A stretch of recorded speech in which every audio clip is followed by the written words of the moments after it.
Alright, so what this is looking at is it's going to go through about 8 examples of antidifferentiation or antiderivatives, stepping through doing some indefinite integrals for these. So the first one's down here. We got the integral for cosine of 3x dx. And so the first thing we want to identify is looking at, okay, since we have this part that's attached to the cosine, this 3x, whenever we would take a derivative with some sine or cosine of 3x, we would take the derivative of the inside. Well, the derivative of 3x is 3. So since we do not have a 3 sitting out here anywhere, that means in our final answer we're going to have to multiply by the reciprocal of 3, which is 1/3. And now we look at, okay, what is the integral for or the antidifferentiation of cosine? Well, that would be sine, because the derivative of sine goes back into cosine. So our final answer here would be 1/3 times sine of 3x plus c.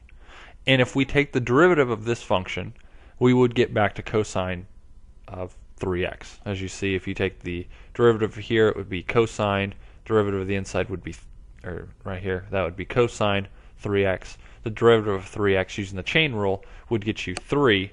Multiply it by 1/3, get you back down to here. Okay. All right. Now this one, what we're going to do here is that we're going to focus on the bottom, and we're going to say that whole thing is going to be 1. So we can rewrite this as the integral of x times 1 plus 4x squared to the negative first. That's what I meant by 1, negative first. And so what we'll do here is that we go, okay, if this is our main key, kind of our backbone of this, what is the integral of something to the negative first? Well, the integral of anything to the negative first is the natural log. So the natural log of 1 plus 4x squared. Well, when we would do this, and it would be plus c. If we were to take the derivative of this, we also have to use our chain rule. So we'd have the derivative of the inside. Well, the derivative inside of this, 4x, the derivative of that would be 8x. Okay, it'd be 8x. Well, how does that change? How does that compare? Well, it's the final one is 1/8 less, so we would multiply this, multiply it by 1/8 or divide by 1/8. And so our answer would be the natural log of 1 plus 4x squared all over 8 plus c. And if we take the derivative of this, we would get back down to our indefinite integral. Okay. So now this next one, the little change here is that we do not have the x on the top, which kind of changes the entire problem. And because if we were to do the same thing that we did before, we would get an x in the denominator, which in that case, what that means is that we would end up having to use the quotient rule, and it gets a lot more complex than it has to be. And so what we'll use here is that if you look in your Rogowski book, if you look back in the differentiations, number 21, you'll see that tangent of negative 1x of d over dx. So the derivative of tangent to the negative first, or the inverse tangent, is 1 over 1 plus x squared. Okay. Well, what we're going to do here is we're going to take this and change that into 2x squared.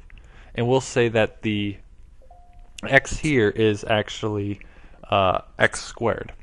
And so what we will do is that we'll just kind of go backwards here. Okay. And what we'll have is that we will have the tangent inverse of 2x, because that's what we replaced. And now what is the derivative of tangent of 2x? Well, the derivative of 2x is 2.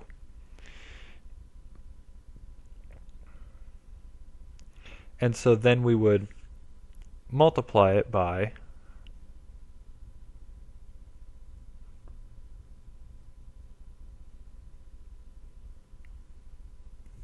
1/2. So we would end up getting our derivative as this right here, plus c. Okay. So that one was probably the most difficult out of all of these because you didn't have a straight integral for that one. All right, the next one, this one you'll just use the power rule. So you'll have 4x 1/3 plus 1, which is 4/3, all over 4/3, plus, oh nope, it's minus 5x to the 5/2 all over 5/2 minus x to the 1/2 all over 1/2 plus c. And now when you simplify, what ends up happening is that these end up canceling, and then you move these denominators up top. So we end up getting 3x to the 3/4 minus 2x to the 5/2 minus 2x to the 1/2 plus c. And that one's just using the power rule. Pretty straightforward. All right, sine, cosine. Now sine, cosine, what you'll want to use here is that you'd look at the integral that is number 52 in your integral table. And number 52, since we have the same a and b, it's set up, it has the integral of sine a u cosine b u du. But since our a and b are the same, we only need the second half of it. We don't need the first one because what ends up happening is that it comes out to be 1. And there's a little bit more calculation with that to go along with it. So all we would do is we'd focus on the second half, which is a negative cosine of the a plus b and then x all over 2a plus b plus c. And since a and b are 1, our integral would be negative cosine of 2x all over 4 plus c. And that would be our answer. Okay, so that one you would use number 52 on your integral sheet. Okay, you look for where you have the cosine or sine and cosine being multiplied together. All right, here we go. Number 6. What we have here is that we have sine here and everything. So we'd want to look at the top part with that sine. Well, what's the derivative of when we take that derivative, we're going to have to take the derivative of the inside. So it'd be x to the 1/2. Well, the derivative of x to the 1/2 is 1/2 x to the negative 1/2, which means we would have 1 over 2 square root x. Well, we have square root x. All we have is that coefficient. Well, how do you remove a 1/2? You multiply it by 2. So we would have 2, derivative of sine, or to get sine would be cosine, negative, because cosine derivative of cosine is negative sine, plus x plus c. And there would be your derivative for that one. All right, easy, straightforward. And again, a lot of this is just trying to visualize what's happening. All right, so now this one, what you want to do here is you want to distribute the squared into both parts. So we'll have t cosine of 4t squared dt, taking the integral of that. The derivative of that part would be 8t. Well, what's missing between the 8t and that t? An 8, which means that we must have divided the 8 through. So our final answer is going to be divided by 8. The derivative, or the antiderivative of cosine, gets you a just a straight sine of 4t squared, or if you want to go 2t, that whole thing squared would work too. And that would be your answer. So again, the big thing here is that you want to look at what's on the inside first and then move on to what's on the outside. Alright, so with this one what we would do is that we'd use the integral from your integral table in the Rogowski book number 35, which looks like this up on top that I have written out in green. And what we would do is that we'd have to start identifying our different parts for, okay, what's u, what's u, what would be the du and everything. So the u here would be our 2x. That would be our u. Okay, so wherever there's a u, we're going to plug in a 2x.